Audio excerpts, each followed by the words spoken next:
La rencontre organisée par le président angolais João Lourenço visait à trouver un accord pour rétablir la paix dans l'est de la RDC, une région en proie à des conflits depuis 3 décennies.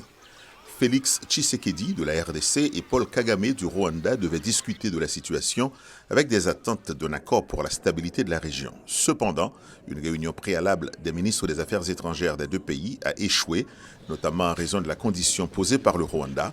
La RDC devait engager un dialogue direct avec le M23, un groupe armé soutenu par Kigali. Ce désaccord a conduit à l'annulation du sommet, Paul Kagame estimant que celui-ci n'était plus pertinent après l'échec des négociations ministérielles.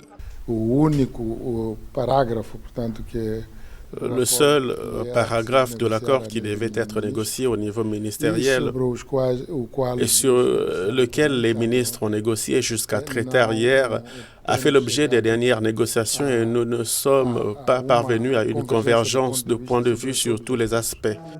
Tete Antonio, chef de la diplomatie angolaise, a présenté les avancées récentes des négociations concernant la paix en RDC.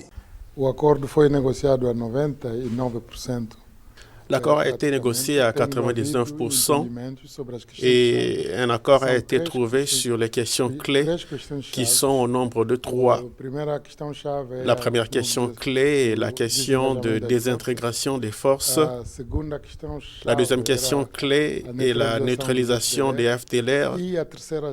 Et la troisième question clé est la question du groupe M23. Antonio a également souligné que le président angolais, João Lourenço, a agi avec sagesse en consultant le dirigeant congolais Félix Tshisekedi et Uhuru Kenyatta, ancien président du Kenya et médiateur des pourparlers, pour voir comment avancer dans les jours à venir. Le ministre angolais des Affaires étrangères a précisé que les discussions entre les présidents Lourenço, Tshisekedi et Kenyatta étaient en cours pour définir les mesures à prendre concernant le M23 afin d'apporter une pacification durable à la RDC où des groupes armés sont actifs.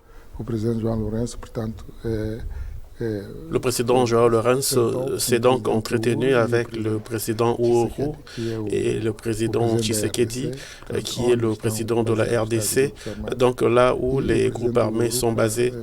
Et le président Uhuru pour voir quelles mesures nous pouvons prendre sur cette question clé de la compréhension que nous recherchons dans la pacification de la RDC, cette question liée au M23.